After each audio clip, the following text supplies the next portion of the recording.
ఈరోజు మనం చెప్పుకోబోయే వందనాలండి. వందనాలు, అందరికీ వందనాలు. ఈరోజు మనం చెప్పుకోబోయే అంశం ఏంటంటే బోయజ్ అండి. అందరికీ నా మాట వినిపిస్తుంది కదా? హల్లెలూయా. బోయజ్ కోసం చెప్పుకుందామండి. అందరికీ తెలుసు బోయజ్ గారి కోసం.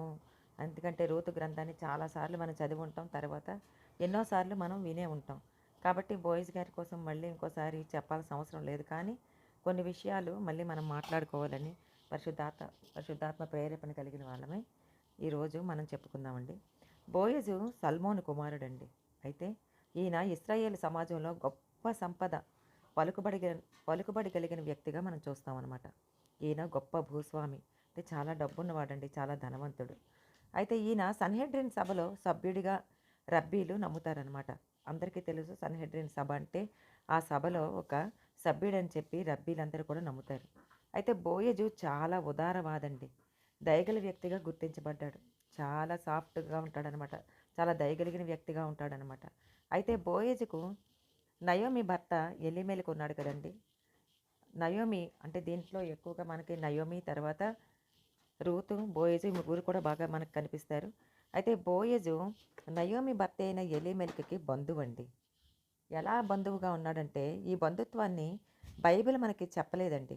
కానీ బోయజు ఎలీమెలకుకు మేనలుడు అని మనకి తెలియబడుతుంది. చరిత్ర గ్రంథాలు చూసుకుంటే బోయజు ఎలీమెలకుకు మేనలుడు అనమాట. అంటే బోయజు తండ్రి ఎలీమెలకుకు సోదరుడు. అయితే బోయజు ఎలా ఉన్నాడంటే యూదాలోని బెత్లెహేము నగరానికి చెందినవాడండి. బోయజు రూతు కంటే చాలా పెద్దవాడని ఇజ్రాయేలీల ప్రజలు నమ్ముతారండి.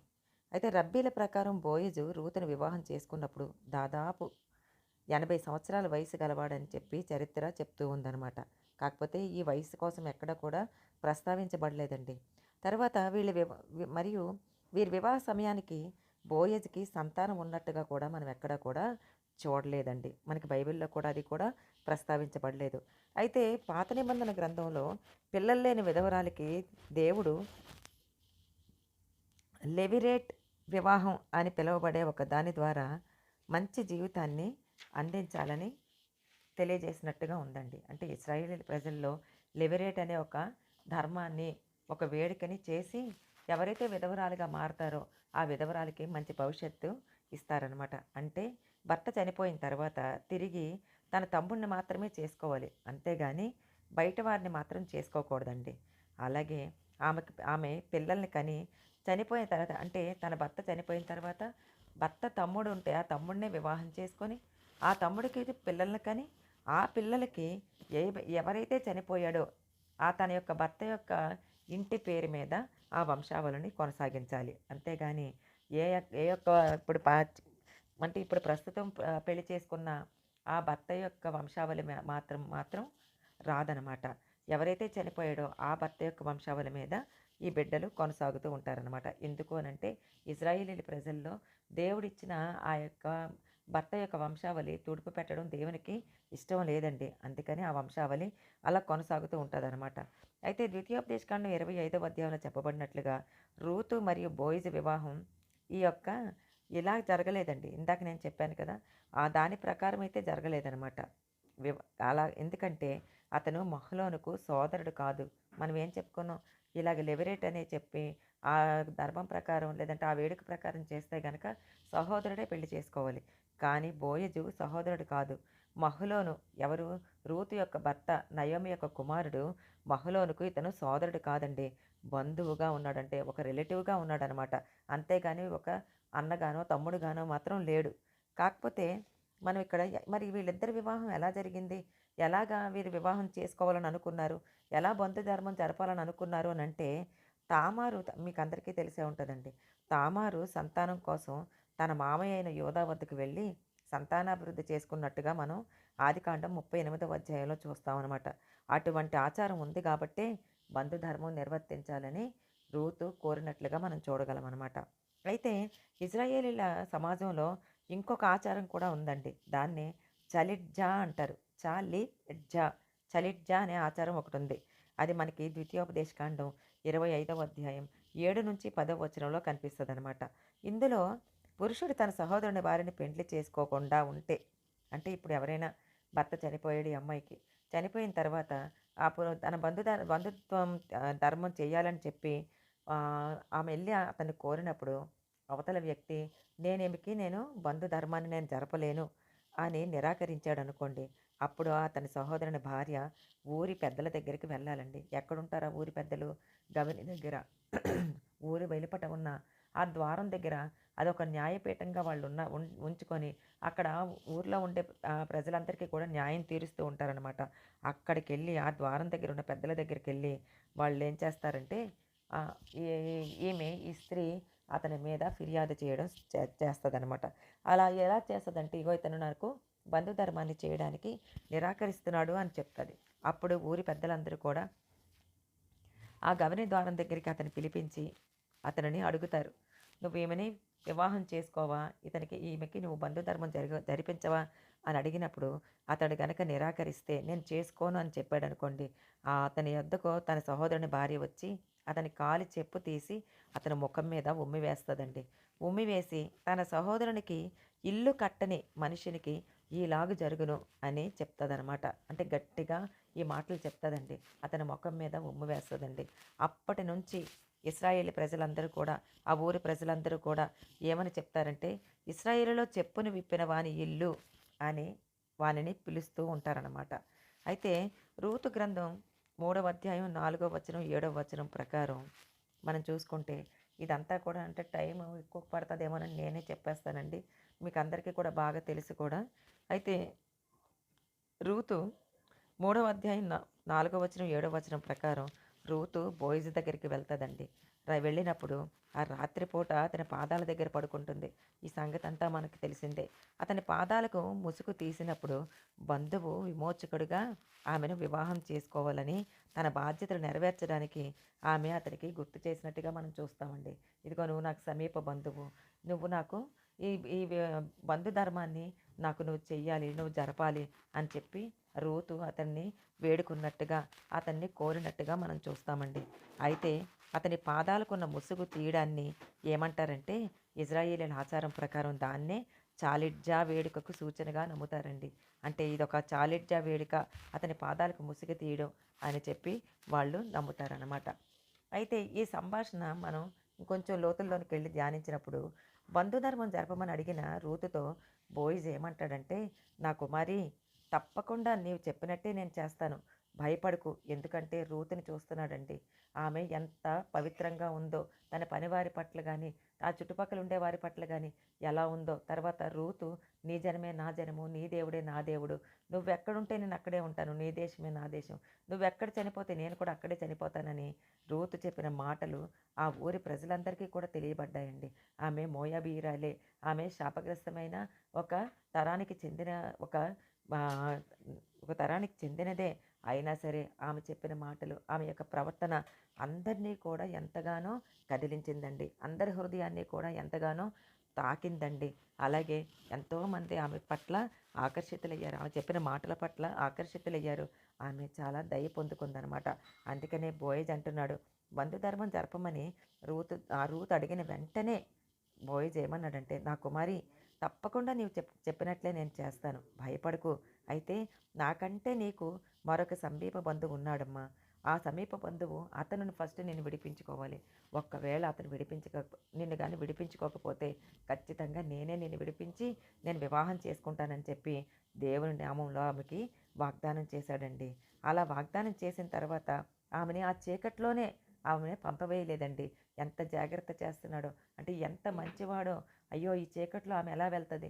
ఈ చీకట్లో ఆమెను పంపివేయడం నా ధర్మం కాదని చెప్పి, నా కుమారి, నీవు తెల్లవారే వరకు పడుకో. తెల్లవారిన తర్వాత అప్పుడు వేకువజాము వరకు పడుకొని ఆ తర్వాత నువ్వు వెళ్దువుగానని చెప్పి ఆమెను అక్కడే పడుకోనిస్తాడండి. ఎంత మంచివాడండి. ఎటువంటి దురాలోచన కూడా బోయజులో మనకి కానరాదనమాట. అయితే రూతు 3వ అధ్యాయం 15వ వచనం, 17వ వచనం ప్రకారం బోయజ్ అంటాడు, నువ్వు వెళ్ళేటప్పుడు ఒట్టి చేతులతో వెళ్ళొద్దు అని చెప్పి 6 కొలల యవలు, అంటే బార్లీ, యవలంటే మనం చెప్పుకుంటాం కదండీ బార్లీ, ఇచ్చినట్టుగా మనం చూస్తామండి. అయితే పై విషయాలన్నీ కనుక మనం ఆత్మీయంగా చూసుకుంటే మనం యెహోవా సన్నిధికి ఒట్టి చేతులతో కనబడకూడదు అని దేవుడు చెప్పాడండి. దేవుని సన్నిధికి వెళ్ళేటప్పుడు మనం ఒట్టి చేతులతో వెళ్ళకూడదండి. ఒక వ్యక్తి దేవుని మందిరానికి వెళ్తున్నాడనుకోండి, తప్పకుండా కృతజ్ఞత కానుక ఇవ్వాలండి. అయితే దేవుడు అంటున్నాడు 2 కొరింథీ 9వ అధ్యాయం 7వ వచనంలో దేవుడు ఏమంటున్నాడంటే, ఉత్సాహంగా ఇచ్చేవానిని ఆయన ప్రేమించును అని ఉందండి. కనుక సణుక్కొనకుండా, బలవంతంగా కాకుండా, గొణుక్కోకుండా, నసుగుతా ఎవరు కూడా ఇవ్వకూడదండి. ఉత్సాహంగా ఇవ్వాలని దేవుడు కోరుకుంటున్నాడు. నువ్వు ఇవ్వలేకపోతే, నువ్వు ఇవ్వలేని పరిస్థితుల్లో ఉంటే దేవుడు నిన్నేమీ అనడండి. కానీ దేవుడు అంటున్నాడు, ఏదైనా సరే నీకిచ్చింది నేనిచ్చిందే కదా! కాబట్టి నువ్వు నాకివ్వడానికి నువ్వెందుకు సంశయిస్తున్నావు? నువ్వెందుకు తటపటాయిస్తున్నావు? అని దేవుడు అడుగుతున్నాడండి. బోయజు దగ్గరికి రూత్ వచ్చిందండి. వచ్చిన రూతుని అతను ఒట్టి చేతులతో పంపించలేదండి. ఈరోజు బోయజు స్థానంలో దేవుడున్నాడు. బోయజు దగ్గరికి రూతు వెళ్ళినట్లుగా మనం కూడా దేవుని దగ్గరికి మన యొక్క అవసరాలు తీర్చమని, మన యొక్క కష్టాలు తీర్చమని, మనల్ని పరలోక రాజ్యం చేర్చమని దేవుడి సన్నిధికి వెళ్ళి అడుగుతూ ఉన్నామండి.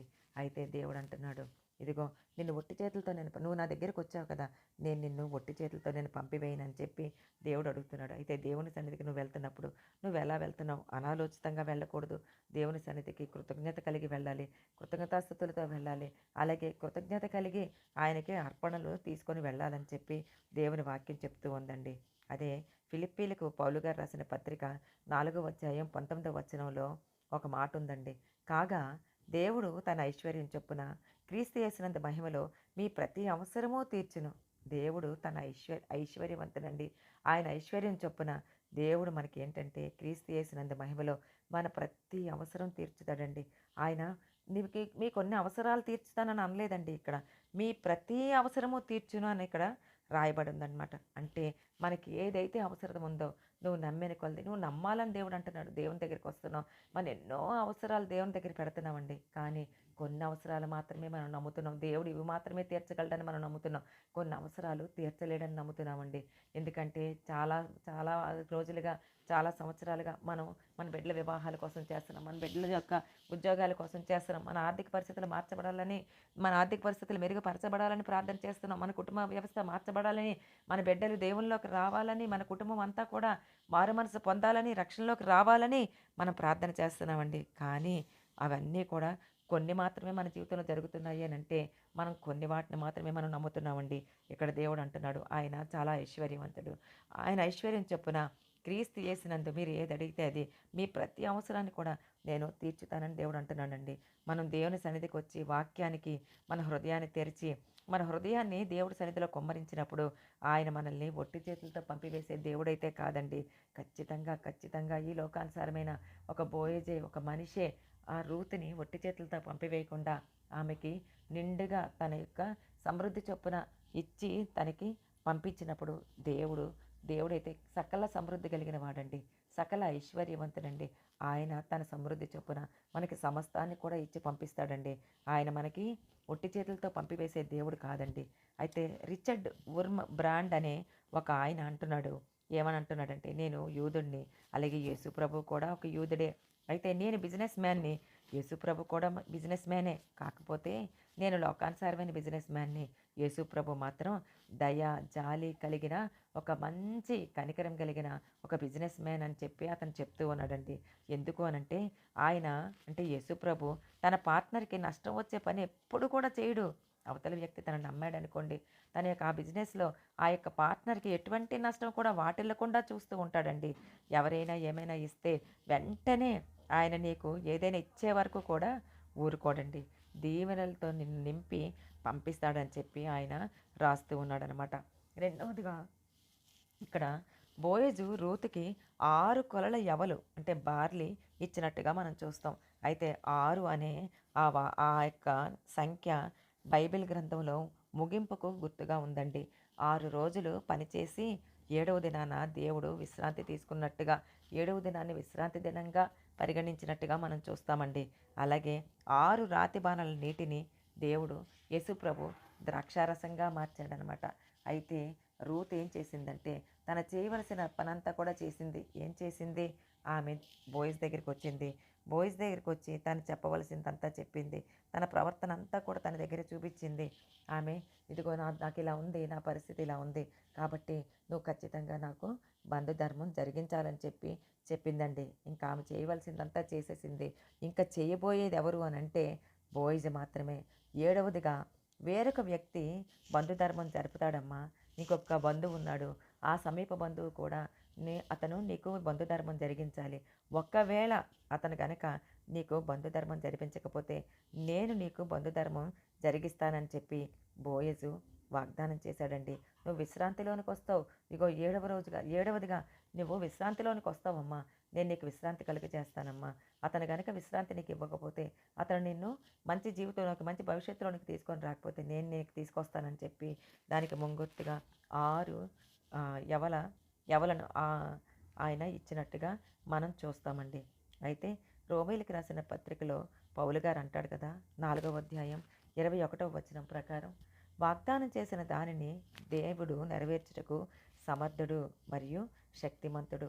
దేవుడు ఏదైనా వాగ్దానం చేశాడనుకోండి, దానిని నెరవేర్చడానికి చాలా సమర్థుడండి, శక్తిమంతుడండి. అయితే ఈ మాట పట్టుకొని, అంటే బోయజు చెప్పిన మాట, ఆ వాగ్దానాన్ని తీసుకొని నయోమి దగ్గరికి వెళ్ళి అక్కడ జరిగిందంతా కూడా చెప్తుందనమాట. అమ్మ ఇదిగో ఇలా జరిగింది, ఇలా జరిగింది, ఆయన వాగ్దానం చేశాడమ్మా. మనకి ఇంకొక సమీప బంధువు ఉన్నాడంట. ఆ సమీప బంధువు నాకు బంధుధర్మం చేస్తాడంట. ఒకవేళ ఆయన చేయకపోతే తప్పకుండా నేను నీకు బంధుధర్మాన్ని నేను చేస్తానని చెప్పి బోయజు గారు చెప్పారని చెప్పి నయోమితో చెప్పినప్పుడు నయోమి ఒక మాట అంటుందండి, ఖచ్చితంగా ఆయన నీకు చెప్పాడు అని అంటే ఖచ్చితంగా అది నెరవేర్చే వరకు కూడా ఆయన ఊరకుండడు అని చెప్పి నయోమి చెప్తుందనమాట. అయితే నిర్గమకాండం 14వ అధ్యాయం 13వ వచనం 14వ వచనాలు మనం చూసుకుంటే, అందుకు మోషే, భయపడకుడి, యెహోవా మీకు నేడు కలుగజేయ రక్షణను మీరు ఊరక నిలుచుండి చూడుడి. మీరు నేడు చూచిన ఐగుప్తీయులను ఇక మీదట మరి ఎన్నడూనూ చూడరు. యెహోవా మీ పక్షమును యుద్ధము చేయను. మీరు ఊరకయే ఉండవలనని ప్రజలతో చెప్పెను. అంటే ఆ యొక్క బోయజు గారు చెప్పిన మాటలన్నీ కూడా నెరవేర్చే వరకు కూడా రూతు కానీ, తర్వాత నయోమి కానీ అక్కడికి ఇక్కడికి వెళ్ళి వీళ్ళని సలహాలు అడగలేదండి. బోయజు చెప్పిన మాటల మీద నమ్మకం ఉంచారు. ఎందుకంటే అతను ఏదైనా మాట ఇచ్చాడంటే ఖచ్చితంగా చేస్తాడు. ఎందుకంటే ఆయన యెహోవా యందు భయభక్తులు కలిగిన వాడు. అలాగే ఈరోజు దేవుడు మనకు కూడా అనుదినము హన్నా ప్రార్థనా సమాజం అనే ఈ యొక్క ప్రార్థనా ఘడియల్లో ప్రతిరోజు కూడా పాస్టర్ గారి ద్వారా కానీ, లేదంటే రాజకుమారి గారి ద్వారా కానీ, మస్తానబీ ద్వారా కానీ, పురుషోత్తమన్నయ్య గారి ద్వారా కానీ, విజయకుమార్ బ్రదర్ ద్వారా కానీ, అలాగే రేపటి నుంచి చెప్పబోయే నాగమణి ద్వారా కానీ, నా ద్వారా కానీ దేవుడు మనతో మాట్లాడుతూనే ఉన్నాడండి. అలాగే ప్రతి శుక్రవారం, ప్రతి ఆదివారం దేవుడు తన సేవకుల్ని నిలబెట్టి దేవుడు మనతో మాట్లాడుతూనే ఉన్నాడండి. వాగ్దానాలు చేస్తూనే ఉన్నాడండి. మన జీవితంలో ఎన్నో వాగ్దానాలు చేశాడు. మన జీవితాల్లో జరగవలసిన అనేక కార్యాల కొరకు దేవుడు వాగ్దానాలు చేశాడు. అయితే మనమేమంటున్నామంటే అక్కడికి ఇక్కడికి అప్పుడప్పుడు పరిగెడుతూ ఉంటామండి. మనకి చేసిన వాగ్దానాన్ని మనం గుర్తు చేసుకోము. ఈరోజు పాస్టర్ గారు చెప్పారు, ఈరోజు దేవుడు మనతో ఏం మాట్లాడాడు? ఈరోజు దేవుడు మనతో ఏం మాట్లాడాడంటే, ఇదిగో దేవుడు నిన్ను ప్రేమిస్తున్నాడు కనుక నీ శాపాన్ని ఆశీర్వాదంగా మార్చేస్తానని మాట్లాడాడు. అయితే పాస్టర్ గారు అన్నారు కదా, ఏమన్నారు? మీరు ఇంటికెళ్ళి అటు ఇటు తిరుగుతూ మీరు ఇలాగ ఈ మాటలు పలకండి, అప్పుడు దేవుడు మిమ్మల్ని ఈ వాగ్దానాన్ని మీ జీవితంలో నెరవేర్చుతాడు అని చెప్పి మన పాస్టర్ గారు చెప్పడం జరిగింది. అవునండి, మనకి దేవుడు ఎన్నో వాగ్దానాలు ఇచ్చాడు. ఆ వాగ్దానాలన్నీ కూడా మనం ఏం చేయాలంటే మన ఇంట్లో మనం పలుకుతూ ఉండాలండి. మన నోటితో మనం పలుకుతూ ఉండాలండి. మనం ఏమనుకుంటామంటే ఆ వాగ్దానాలన్నీ కూడా అక్కడే విని అక్కడే ఆ మెట్లు దిగి వచ్చే లోపలే మనం మర్చిపోతాం. అప్పటికప్పుడే బాగుంటుంది, అబ్బా ఎంతగానో కన్నీరు కార్చుతాం, ప్రార్థన చేస్తాం. అంతే, చర్చి నుండి ఇంటికి వచ్చిన తర్వాత మళ్ళీ మన జీవితంలో ఎన్నో పనులు, ఎన్నో రకాలైన వ్యాపకాలు, వీటన్నిటిలో కూడా ఈ వాగ్దానాలు మనం మర్చిపోతూ ఉంటామండి. మళ్ళీ నిరాశ, నిస్పృహ మనల్ని ఆవరిస్తూ ఉంటుందన్నమాట. అయితే రూతు కానీ, నయోమి కానీ బోయజు చెప్పిన తర్వాత ఆ మాటలు పట్టుకొని ఒకటే మాట, అతను ఖచ్చితంగా నీకు మాట ఇచ్చాడంటే ఆ మాట నెరవేర్చే వరకు కూడా అతను ఊరుకోడు అని చెప్పి నయోమి ఈ రూతు గ్రంథంలో చెప్పినట్టుగా మనం చూస్తామండి. ఈరోజు మనం కూడా దేవుడు మనకి వాగ్దానాలు ఇచ్చాడు కదా, ఆయన వాగ్దానం ఇచ్చిన దేవుడు నమ్మదగిన దేవుడు. కాబట్టి ఆయన వాగ్దానం ఇచ్చి మన జీవితంలో నెరవేర్చే వరకు ఆయన ఊరుకోడండి. ఆయన మన పక్షాన యుద్ధం చేస్తాడండి. మీరు ఊరకే ఉండాలని చెప్పి ఆయన మనతో చెప్తూ ఉన్నాడనమాట. వాగ్దానం చేశాడు కాబట్టి మనం ఖచ్చితంగా దేవుడిచ్చే ఆ యొక్క ఆశీర్వాదాల కోసం, దేవుడు నెరవేర్చే ఆ యొక్క వాగ్దానాల కోసం మనం దేవుని వైపే ఎంతో నమ్మకంతో ఎదురు చూద్దామండి. అయితే మరుసటి రోజు బోయజు ఆ ఊరి యొక్క గవని దగ్గరికి వెళ్ళాడండి. గవని దగ్గరికి వెళ్ళి అక్కడ వాళ్ళందరినీ కూడా పెద్దలందరినీ పిలిచాడు. పెద్దలందరినీ పిలిచినప్పుడు అతను ఎవరైతే ఆ సమీప బంధువు ఇంకొక సమీప బంధువు ఉన్నాడో ఆ సమీప బంధువు అక్కడ అతన్ని పిలిపించారనమాట. అతను అటుగా వెళ్తున్నప్పుడు పిలిపించి ఆయన్ని ఆ ఊరి పెద్దలందరి మధ్యలో పెట్టి, ఇదిగో మనకి ఈ అమ్మాయి ఇలాగా నయోమి తిరిగి వచ్చింది. ఆమె తన భూమిని అమ్ముతానని చెప్తుంది. దాన్ని నువ్వు వెలెచ్చి నువ్వు కొనుక్కోవాలి అని చెప్పి నువ్వు బంధుధర్మం జరిగించాలి అని చెప్పినప్పుడు అతను ఏమంటాడంటే, అయితే నేను ఖచ్చితంగా ఆ భూమిని నేను విడిపించుకుంటాను అని చెప్తాడండి. చెప్పిన తర్వాత అప్పుడు బోయిజ్ ఇంకో మాట కూడా అంటాడు. ఇదిగో నయోమికి ఒక కోడలు కూడా ఉంది. అంటే తన కుమారుడి యొక్క భార్య కూడా ఉంది. ఆ కుమారుడు చనిపోయాడు. ఆమెకు కూడా నువ్వు బంధుధర్మం జరిగించాలి అని చెప్తాడండి. చెప్పినప్పుడు అతను అమ్మో అదైతే నేను చేయలేను. నేనైతే ఆ బంధుధర్మాన్ని నేను చేయలేను అని అంటాడు. ఎందుకు అనంటే నేను నా స్వాస్థ్యాన్ని నేను పోగొట్టుకుంటానేమో, నీవే విడిపించుకో అని చెప్తాడనమాట. ఎందుకు అలా చెప్పాడు? అతను అలాగ అనడానికి కొన్ని కారణాలు ఉన్నాయండి. ఏమేం కారణాలంటే రూతు మోయాబీయురాలనమాట. అంటే మోయాబీయులు దేవుని సమాజంలో చేరకూడదని చెప్పి ధర్మశాస్త్రం చెప్తుందండి. ద్వితీయోపదేశకాండం 23వ అధ్యాయం 3-6 వచనాలు మనం చూసుకున్నప్పుడు మోయాబీయులు దేవుని సమాజంలో చేరకూడదు అని ఉంది. కాబట్టి ప్రజలు ఏమనుకుంటారో, ధర్మశాస్త్రానికి వ్యతిరేకంగా చేస్తున్నాను కాబట్టి నాకేమన్నా జరుగుతుందేమో అని భయపడ్డాడేమో. రెండవదిగా ఇదంతా కూడా నా ఊహా చిత్రమేనండి. ఇలా బైబిల్లో ఎక్కడుంది అని మళ్ళీ మీరు నన్ను అడుగుతారేమో. రెండవదిగా ఆయన ఇంకేమని భయపడ్డాడేమో అని అనుకుంటే, నేను నా స్వాస్థ్యాన్ని పోగొట్టుకుంటానేమో అని అనుకుంటున్నాడండి. పిల్లలు యెహోవా ఇచ్చిన స్వాస్థ్యం అండి. కుమారులు యెహోవా అనుగ్రహించిన స్వాస్థ్యం. ఏమో అప్పటికి అతనికి పిల్లలు ఉన్నారనుకుంటా. ఇది ఆమె రూతుని ఒకవేళ వివాహం చేసుకుంటే అదే రెండవ వివాహం కావచ్చేమో. ఆ పిల్లల్ని నేను పోగొట్టుకుంటానేమో అనే భయంతో కూడా ఆయన నేను విడిపించలేను అని చెప్పినట్టుగా మనం చూస్తామండి. ఎందుకు అనంటే మహలోను రూతుని పెళ్లి చేసుకున్న కొద్ది రోజులకే మహలోను చనిపోయాడండి. అంటే నయోమి యొక్క కుమారుడు ఆ రూతుని పెళ్లి చేసుకున్న కొద్ది రోజులకే ఆయన చనిపోయాడనమాట. బహుశా అది దేవుని ఉగ్రతో లేక రూతు యొక్క శాపమో మనకి తెలియదు. కానీ ఇప్పుడు ఒకవేళ నేను గనక రూతుని గనక నేను వివాహం చేసుకుంటే నాకేమవుతుందో, నయోమిలాగా నేను కూడా రిక్తుడిగా అయిపోతానేమో అనే భయం కూడా అతన్ని వెంటాడి ఉండి ఉండొచ్చండి. తర్వాత రూతు చాలా చిన్నదండి. అయితే ఈ సమీప బంధువు ఇతను విడిపించమని అడుగుతున్న ఈ సమీప బంధువు వయస్సు కొంచెం పెద్ద వయసు అనమాట. అంటే ఈ నయోమికి ఎంతైతే వయసు ఉందో అంత వయసులో ఉన్నారనమాట. ఇతని వయసు తేడా వల్ల కూడా ఇతని వయసు దాదాపు బోయిస్ వయస్సే ఉండుంటుంది. కానీ చిన్నపిల్లని నేను ఎలా పెళ్లి చేసుకుంటానని చెప్పి చిన్నపిల్లని నేను ఎలా పెళ్లి చేసుకుంటానని కూడా ఇతను అనుకొని ఉండొచ్చండి. ఈ మూడవ కారణాన్ని బట్టి కూడా ఈయన ఈ వివాహం వద్దు అని అనుకున్నాడనమాట. తర్వాత నాలుగవదిగా ఇది దైవ ప్రణాళిక అండి. దేవుని ప్రణాళిక ఉంటే అంటే దైవ నిర్ణయం రూతుకి బోయజ్కి వివాహం జరగాలి.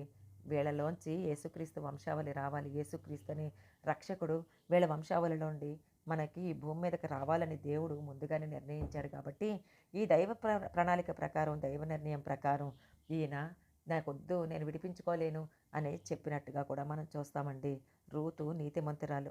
మరో నీతిమంతుని భార్యగా మారి ఆమె నీతిమంతమైన సంతానం కనాలని దేవుని చిత్తమండి. అందుకనే బోయిజ్ గారు రూతు వయసుకి రెట్టింపు అయినా సరే దేవుడు వీరిద్దరినీ జత చేశాడండి.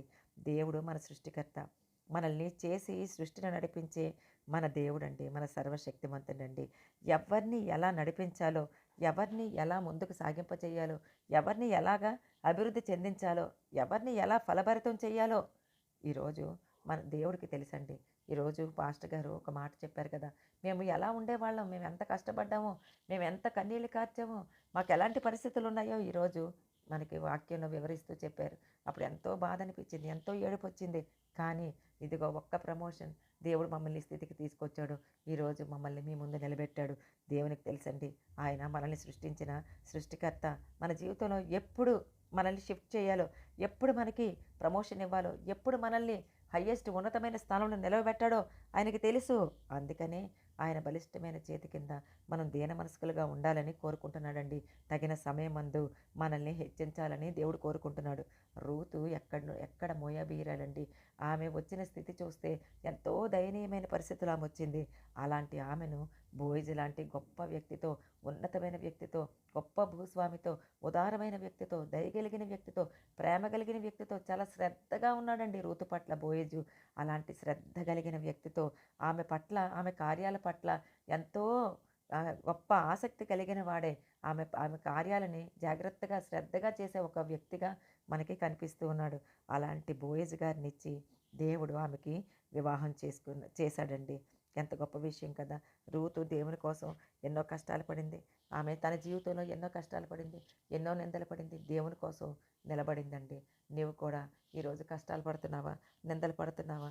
ఇదిగో ఎన్నో బాధలు పడుతున్నావా? కన్నీరు కార్చుతున్నావా? నీ కుటుంబ పరిస్థితులు అస్తవ్యస్తంగా ఉన్నాయా? లేదు. ఇగో రూతుని దృష్టించిన దేవుడు ఖచ్చితంగా ఇగో బోయజుగా యేసుక్రీస్తు ప్రభువుని మనకిచ్చాడు. ఆ దేవుడు మనకి విడిపించుటకు, బంధధర్మం చేయడానికి గొప్ప సమర్థుడు. మన జీవితంలో ఉన్న ప్రతి కష్టాన్ని కూడా తీర్చివేసి మనల్ని, మన సృష్టికర్త అయిన దేవుడు మనల్ని సమృద్ధి కలిగిన చోటుకి తీసుకొస్తాడండి. దేవుడు మనందరినీ కూడా దీవించి, ఆశీర్వదించి ఫలభరితముగా చేయనుగాక. ఆమేన్. దేవుని వాక్యమును దీవించునుగాక. ఆమేన్. ఆమేన్. ఆమేన్.